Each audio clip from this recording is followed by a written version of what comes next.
biggest obstacle is really like standing for being fully myself, not trying to live my life in order to please other people or to kind of contort myself into like a pretzel of what I think other people expect me to be, to not just do things because I'm good at them, because I have, specialized knowledge or I've gotten training in something, but if it wasn't something that I loved, to be able to say, well, just because I'm good at it doesn't mean that I have to be the one to express it out in the world. So that is my biggest challenge, is not doing things in order to make sure somebody else isn't worried or thinks that I'm not doing it the way that I should be doing something. That's the biggest challenge I've had. That's been a consistent kind of story throughout my entire life until fairly recently. So I'm very grateful to have arrived at this point in time where I'm like, this is me. Here we go. Let's, let it rip. Yeah. That's the challenge. So that is, I remember that for me, someone said to me years ago, they said, Jody, it is none of your business what other people think of you. And I have to tell myself that. And I had to tell myself for many years. And I'm with you on that, because sometimes I feel like that. And other times I feel still letting myself be seen. Yeah. And, I've heard that before. It's none of my business what other people think. But I'll tell you something about that. For me, that why that didn't and still doesn't always resonate is that, like, I love some of the people very much that have a particular way of thinking about what's best for me.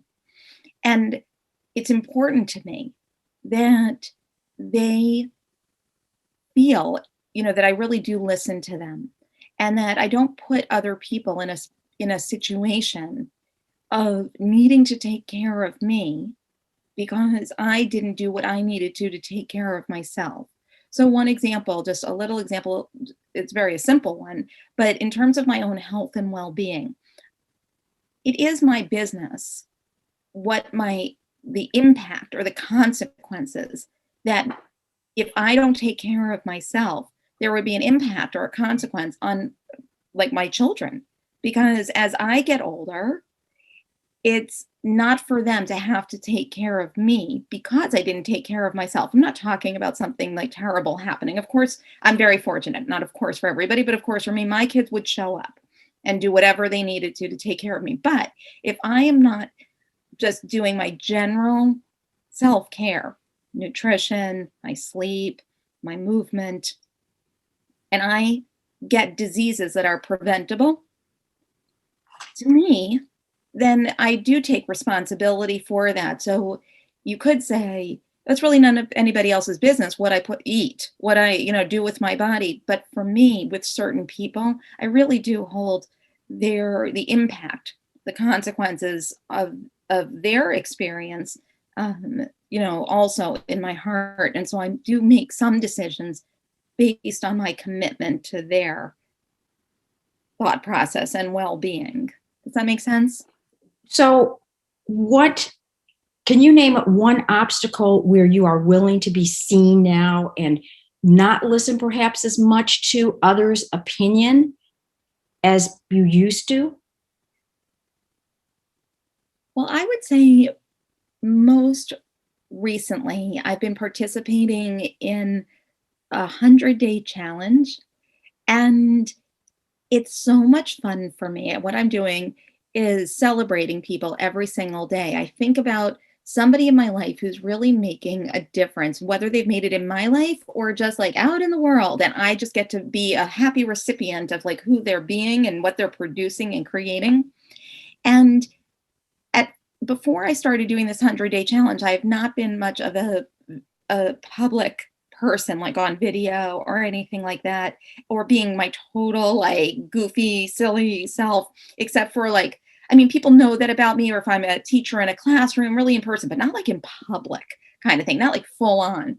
So I started doing this 100-day challenge, and I'm just being fully myself. And sometimes, I'm waking up, I, look the way that I look, I sound the way that I sound. I'm playful the way that I'm playful, and that is something that it really doesn't matter to me. It's none of my business what you just said, like what anybody else thinks about my little videos. But I'm going to do it no matter what because I said so, because I'm having fun, because it resonates for me, because the difference that it makes for the person that I'm lifting up that day is so moving to me, that like their response of feeling seen, heard, known, and celebrated.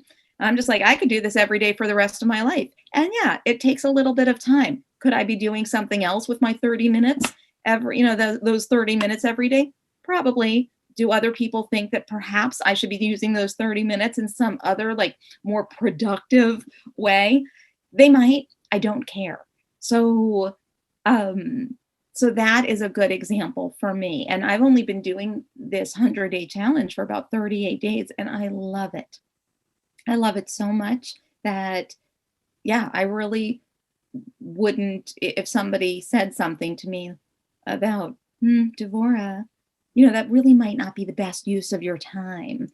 I'll be like, thank you for sharing.